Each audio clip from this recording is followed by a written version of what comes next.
예, 오늘 제목은 여호와 이레라는 제목으로 창세기 22장 1절에서 24절 말씀을 가지고 함께 나눠보도록 하겠습니다. 여호와 이레라는 말은 여호와의 산에서 준비되리라 라는 뜻입니다. 그 말은 여호와께서 예비하신다는 것입니다. 우리의 삶에서 드려지는 모든 믿음의 결과에는 여호와의 예비하심이 있다는 것입니다. 그러므로 우리는 두려워할 필요가 없다는 것입니다. 그러므로 그냥 믿고 가는 것입니다. 그런데 거기에는 반드시 믿음의 시험이 있다는 것입니다. 그리고 그 후에 예비하신 복이 있다는 것입니다. 오늘 본문을 통해 살펴보도록 하겠습니다. 오늘 본문 전체 줄거리를 살펴보면 아브라함은 독자 이삭을 100세에 낳고 평탄한 삶을 살고 있었습니다. 그런데 어느 날 하나님이 부르십니다. 그리고 독자 아들 이삭을 번제로 바치라고 합니다. 그러자 아브라함은 아무 일도 없었다는 듯이 당연하게 아침에 일어나 짐을 챙기고 종 2명과 이삭을 데리고 모리아 산으로 갑니다. 그리고 칼을 들고 아들을 잡으려 할 때에 급히 하나님이 부르십니다. 내 아들 이삭을 죽이지 말라고 말입니다. 그리고 이제 내 믿음을 알았다며 하나님께서 준비하신 순양을 포기하여 대신 번제를 드리게 합니다. 그리고 창세기 12장에 나오는 본토 친척 아비집을 떠나 내가 네게 지시할 땅으로 가면 내 씨로 말미암아 복을 주시겠다고 하신 말씀을 다시 한번 반복하시면서 확인시켜 주시며 복을 주시겠다고 합니다. 본문을 통해 살펴보도록 하겠습니다. 첫째로 번제로 드리라. 번제로 드리라. 1절부터 보면은 그 일 후에 하나님이 아브라함을 시험하시려고 그를 부르시되 아브라함아 하시니 그가 이르되 내가 여기 있나이다 이렇게 기록하고 있습니다. 여기에서 그 일 후에 그랬는데 그 일은 어떠한 일입니까? 전달락 21장을 보면은 아브라함이 100세에 독자 이삭을 말씀대로 받았고 그리고 아브라함의 첩 하갈의 아들 이스마엘이 이삭을 조롱하자 이스마엘을 내보내게 됩니다. 일종의 말씀에 대한 순종이지요. 독자 이삭을 통하여 믿음의 대를 이어가려는 하나님의 뜻에 순종한 것이죠. 그리고 브엘세바에서 그곳 왕 아비멜렉과 언약을 맺어 상호 불가침 조약을 맺을 정도로 아브라함의 지위가 상승되어 있었습니다. 나름 하나님의 인도하심을 믿음으로 받으며 평안한 삶을 살고 있었다는 것입니다. 그런데 느닷없이 어느 날 하나님이 나타나셔서 아브라함을 부르십니다. 그리고 본문을 보면은 아브라함을 시험하시려고 그랬습니다. 지금껏 한다고 해서 복을 받아 잘 살고 있는 줄 알았는데 그래서 이스마엘도 내보냈는데 이렇게 하나님이 부르십니다. 그러면서 하시는 말씀이 2절, 여호와께서 이르시되 내 아들 내 사랑하는 독자 이삭을 데리고 모리아 땅으로 가서 내가 내게 일러준 한 산 거기서 그를 번제로 드리라, 이렇게 말씀하신단 말입니다. 모리아 산에 가서 독자 이삭을 번제로 드리라는 것입니다. 모리아 산은 예루살렘의 북쪽의 산으로 역대하 3장 1절을 보면은 솔로몬 시대의 성전 부지가 된 곳입니다. 예루살렘 성전입니다. 그리고 역대상 21장 18절을 보면은 이곳은 다윗이 인구조사의 죄를 지은 후 하나님의 명령을 따라 제단을 쌓은 오르난의 타작 마당이 있었던 곳입니다. 그리고 아브라함이 거주하였던 브엘세바에서 예루살렘까지는 약 70에서 75km 되며 도보로 3일, 나귀를 이용하면 2일 이상 소요되는 산악지대입니다. 그때 당시는 도적들도 많았고 짐승도 있었으므로 위험을 감수하고 가야 했던 길입니다. 그런데 이렇게 순종하고 가는 것은 아주 대단한 믿음입니다. 그리고 거기서 이삭을 번제로 드리라는 것입니다. 번제는 죽여서 제단에 올려놓고 불로 태워 드리는 것입니다. 이 얼마나 청천날벼락입니까? 100세에 얻은 아들인데 그 아들을 번제로 드리라는 것입니다. 저와 여러분은 어떠한 마음이 들겠습니까? 주실 때는 언제고 또 가져가신다니요, 이런 생각이 들지 않겠어요? 그러려면 아예 처음부터 주시지 말든지, 이렇게 말입니다. 그런데 하나님은 이렇게 요구하신다는 말입니다. 그것은 죽음까지 요구하신다는 것입니다. 왜 그러실까요? 전 단락에서 답은 나왔지요. 시험하시려고 그랬다고 했지요. 아브라함의 믿음을 시험해 보시려고 하나님이 그렇게 하셨다는 것입니다. 그것은 내가 나를 얼마나 사랑하느냐라는 것입니다.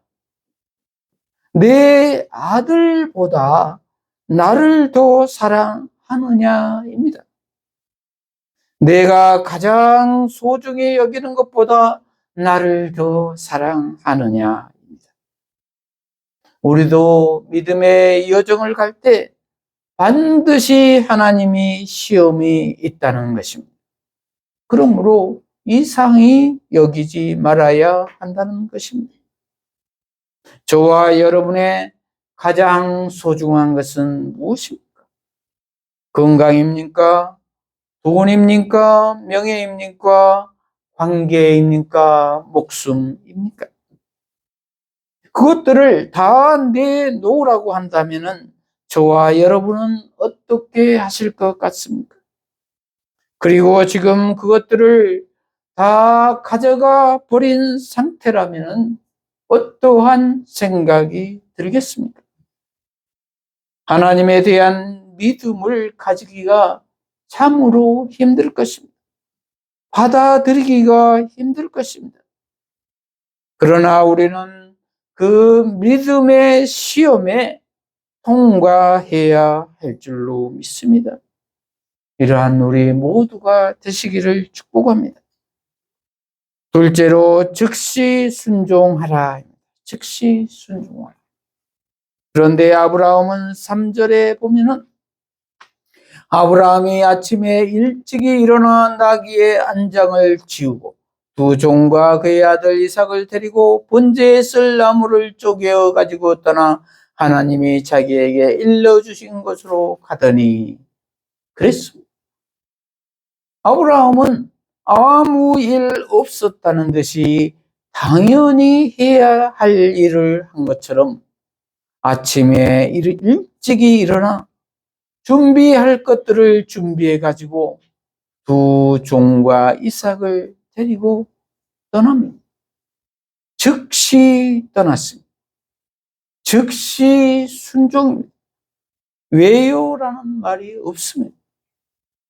저와 여러분은 어떻습니까? 제가 왜 이런 일을 당해야 합니까? 왜 일을 해야 합니까? 라고 항변할 것 같지 않습니까?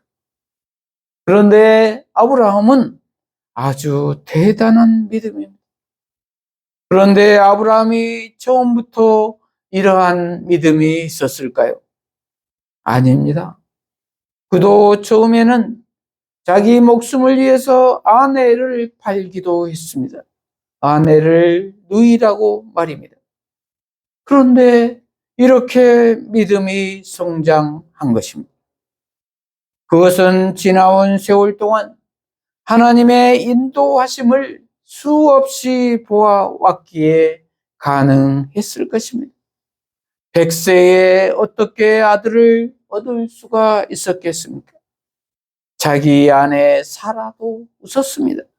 왜냐하면 사라는 경수가 다 끊어진 상태이었기 때문입니다. 모든 인간의 가능성이 다 끊어져 있었기 때문입니다. 그런데 100세에 약속받은 아들을 낳았기 때문입니다. 언약에 신실하신 하나님을 목격했기 때문입니다. 저와 여러분은 언약의 말씀을 목격하고 있으십니까? 날마다 매 순간마다 말씀 앞에 자신을 비춰보며 하루하루의 삶을 살아야 될 줄로 믿습니다. 그러면 성령님이 보게 해 주실 것입니다. 셋째로 여호와 이레의 하나님, 여호와 이레의 하나님. 4절 제3일에 아브라함이 눈을 들어 그것을 멀리 바라본지라. 이에 아브라함이 종들에게 이르되 너희는 나귀와 함께 여기서 기다리라. 내가 아이와 함께 저기 가서 예배하고 우리가 너희에게로 돌아오리라 하고, 이렇게 기록되어 있습니다. 아브라함이 이제 모리아 산에 도착해서 그 산을 바라봅니다. 그리고 종들에게 말합니다. 너희는 여기서 기다리고 있어라. 아들과 내가 산에 가서 예배 드리고 돌아오겠다. 이렇게 말합니다. 그 의도는 물론 하나님이 허락하신 장소에 들어갈 사람이 제한되어 있었기 때문도 있지만, 또 아들 이삭을 잡으려 할 때에 혹시 방해하지 않을까라는 생각에 미리 조치를 취한 것인지도 모릅니다. 어쨌든 아들을 죽여 번제를 드리러 가는 행위를 예배를 드리러 간다고 표현했습니다. 모든 인간적인 개인적인 사욕을 다 내려오는 상태가 즉 예배라는 것입니다. 죽음이 동반된 상태가 예배라는 것입니다. 나의 어떤 요구를 들어달라고 하는 기복적 행위가 예배가 아니라는 것입니다. 철저한 하나님 중심이 예배라는 것입니다. 절대적 순종이 예배라는 것입니다. 저와 여러분의 예배에 대한 태도는 어떻습니까? 나의 왜곡된 자아가 죽는 예배가 되어야 하겠습니다. 절대적 순종이 있어야 할 줄로 믿습니다. 그리고 아브라함은 예배 드리고 돌아오겠다고 합니다. 여기에서 우리가 돌아오겠다라고 한 것은 아들 이삭과 함께 돌아오겠다는 것입니다. 눈속임이었을까요? 아닌 듯합니다. 아브라함은 하나님이 다시 살릴 것을 믿는 믿음이 있었지 않을까 하는 생각이 듭니다. 그래서 함께 돌아오겠다고 한 것 같습니다. 저와 여러분은 죽어도 산다는 믿음이 있으십니까? 하나님이 살리실 것을 믿는 믿음이 있으십니까? 불가능한 상황일지라도 하나님이 함께 하시면 가능하다고 믿어지십니까? 믿어지셔야 합니다. 그것이 믿음입니다. 6절, 아브라함이 이에 번제 나무를 가져다가 그의 아들 이삭에게 지우고 자기는 불과 칼을 손에 들고 두 사람이 동행하더니 이삭이 그 아버지 아브라함에게 말하여 이르되 내 아버지여 하니 그가 이르되 내 아들아 내가 여기 있노라. 이삭이 이르되 불과 나무는 있거니와 번제할 어린 양은 어디 있나이까? 이렇게 기록되어 있습니다. 이삭이 묻습니다. 불과 나무는 있거니와 번제할 어린 양은 어디 있나이까? 라고 말입니다. 참으로 슬픈 일입니다. 아버지의 입장으로서는 정말 할 일이 아닌 것 같습니다. 누가 자기 아들을 죽이러 가면서 좋아할 아버지가 어디 있겠습니까? 그런데 그 아들이 번제할 어린 양이 어디 있냐고 물을 땐 정말 억장이 무너질 것입니다. 그러자 아브라함은 대답합니다. 8절, 아브라함이 이르되 내 아들아 번제할 어린 양은 하나님이 자기를 위하여 친히 준비하시리라 하고 두 사람이 함께 나가서 하나님이 그에게 일러주신 곳에 이른지라.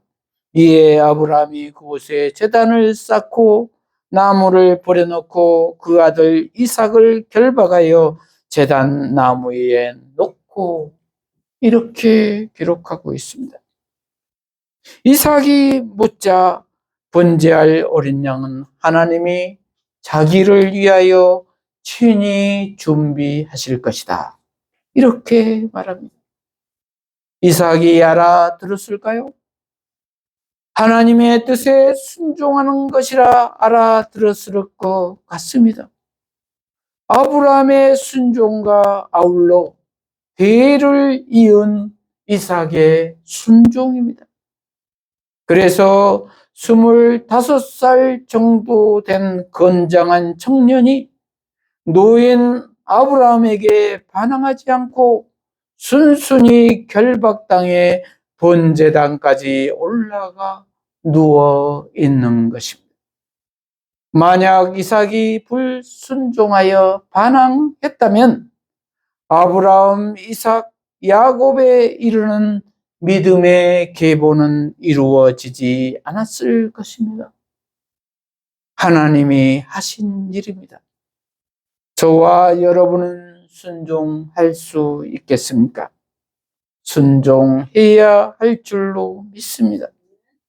10절, 손을 내밀어 칼을 잡고 그 아들을 잡으려 하니 여호와의 사자가 하늘에서부터 그를 불러 이르시되 아브라함아 아브라함아 하시는지라. 아브라함이 이르되 내가 여기 있나이다 하며 사자가 이르시되 그에게 내 손을 대지 말라. 그에게 아무 일도 하지 말라. 내가 내 아들 내 독자까지도 내게 아끼지 아니하였으니 내가 이제야 내가 하나님을 경외하는 줄을 아노라. 이렇게 기록하고 있습니다. 아브라함이 칼을 잡아 아들을 죽이려 할 때에 황급히 하나님의 사자가 아브라함을 부릅니다. 아브라함아 아브라함아 두 번이나 부릅니다. 그리고 그 아이에게 손을 대지 말라, 그에게 아무 일도 하지 말라, 이렇게 말합니다. 그러면서 내가 내 아들 내 독자까지도 내게 아끼지 아니하였으니 내가 이제야 내가 하나님을 경외하는 줄을 아노라, 이렇게 말씀하십니다. 하나님의 천사가 하나님을 대신해서 말하고 있는 것입니다. 이로써 아브라함은 믿음의 최종 시험에 합격을 하게 됩니다. 저와 여러분은 믿음의 시험에 합격했습니까? 그러려면 나의 가장 소중한 것을 내려놓아야 할 줄로 믿습니다. 이러한 우리 모두가 되시기를 축복합니다. 13절, 아브라함이 눈을 들어 살펴본즉 한 순양이 뒤에 있는데 뿔이 수풀에 걸려 있는지라. 아브라함이 가서 그 순양을 가져다가 아들을 대신하여 번제로 드렸더라. 아브라함이 그 땅 이름을 여호와 이레라 하였으므로 오늘날까지 사람들이 이르기를 여호와의 산에서 준비되리라 하더라, 이렇게 기록하고 있습니다. 그리고 나서 아브라함이 눈을 들어 살펴보니 한 순양이 수풀에 뿔이 걸려 있는 것을 보았다는 것입니다. 그래서 그 순양을 잡아 번제를 드렸다는 것입니다. 하나님이 미리 예비하여 주신 것이죠. 이렇게 하나님은 믿음으로 행동하는 사람들에게는 항상 예비해 두신다는 것입니다. 그런데 우리는 그 전까지는 하나님의 예비하심을 믿지 못해 안달하지요. 그래서 움켜쥐고 놓지를 않지요. 마치 어린아이가 마트에서 마음에 드는 장난감을 지켜들고 계산대에 올려놓지 않는 것과 같지요. 계산하고 준다는데도 움켜쥐고 놓지 않는 것을 볼 수가 있습니다. 그러므로 우리는 하나님이 예비해 놓으신 줄로 믿고 계산대에 올려놓아야 할 줄로 믿습니다. 이것이 여호와 이레라는 것입니다. 하나님이 예비하신다는 것입니다. 15절, 여호와의 사자가 하늘에서부터 두 번째 아브라함을 불러 이르시되 여호와께서 이르시기를 내가 나를 가리켜 맹세하노니 내가 이같이 행하여 내 아들 내 독자도 아끼지 아니하였은즉 내가 내게 큰 복을 주고 내 씨가 크게 번성하여 하늘의 별과 같고 바닷가의 모래와 같게 하리니 내 씨가 그 대적의 성문을 차지하리라.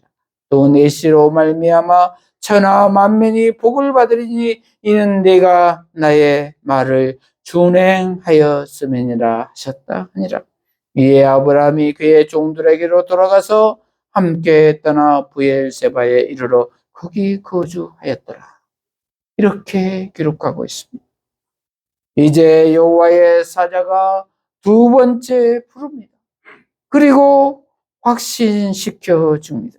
내가 내 아들 독자 이삭까지도 아끼지 않고 내어 주었으니 이제 내가 내게 복을 주고 내 씨가 크게 번성하여 하늘의 별과 같고 바닷가의 모래와 같게 하고 내 씨가 그 대적의 성문을 차지하게 될 것이라는 것입니다.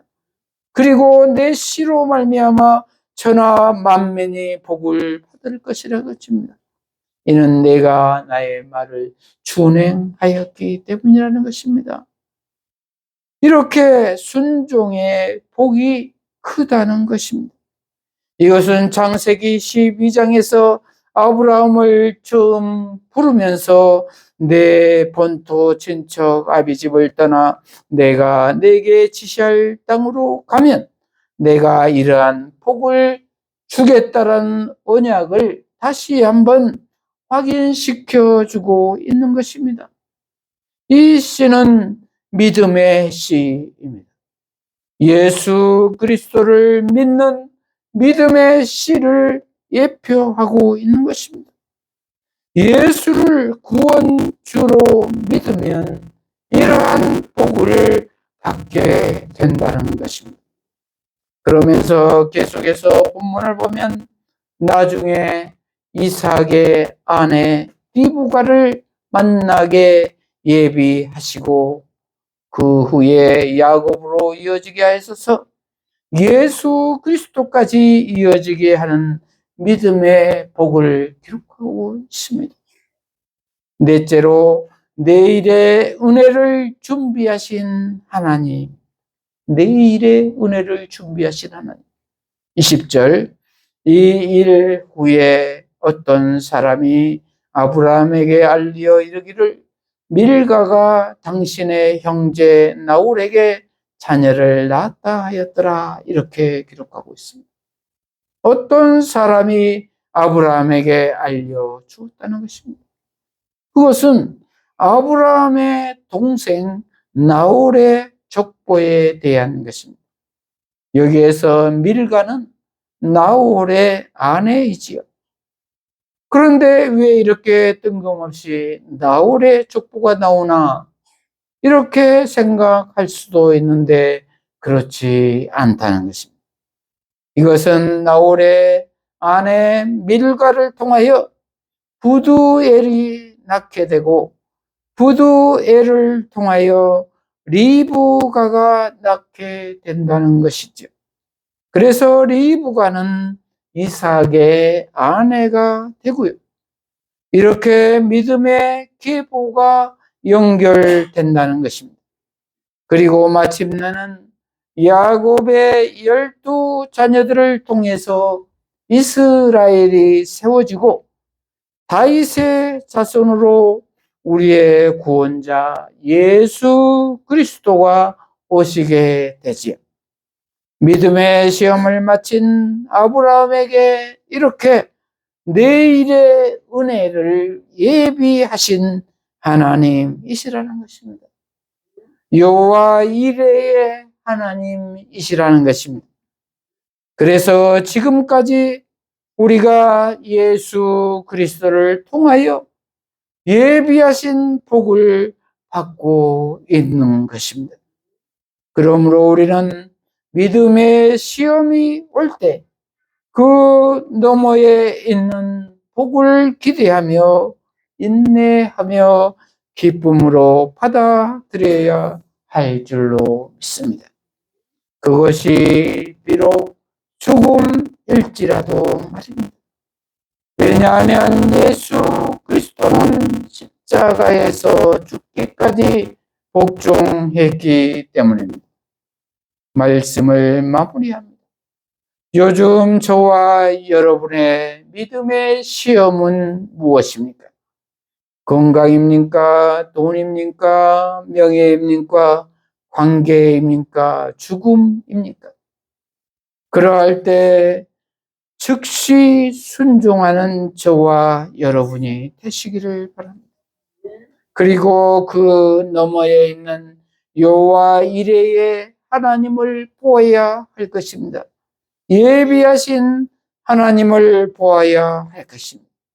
그것이 숫풀에 걸린 순양이신 어린 양이신 예수님이십니다. 우리 죄를 대신해서 죽어주신 예수 그리스도입니다. 그 예수님이 우리 마음 가운데 계시면 죄 용서 받고 영생을 얻게 될 줄로 믿습니다. 그리고 예수를 믿는 우리로 말미암아 천하 만민이 복을 받게 될 것입니다. 이러한 복을 누리는 저와 여러분이 되시기를 축복합니다. 기도하십시다. 하나님 아버지, 오늘 여호와 이레라는 제목의 말씀으로 깨닫게 하시니 감사합니다. 우리 모두가 어떠한 믿음의 시험이 올지라도 아브라함처럼 즉시 순종하여 시험에 합격하게 하여 주시옵소서.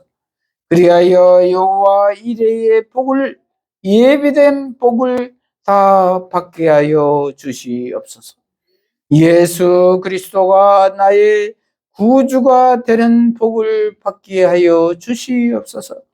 그리하여 지금부터 영생의 복을 누리는 삶을 살게 하여 주시옵소서. 예수님 이름으로 기도합니다. 아멘.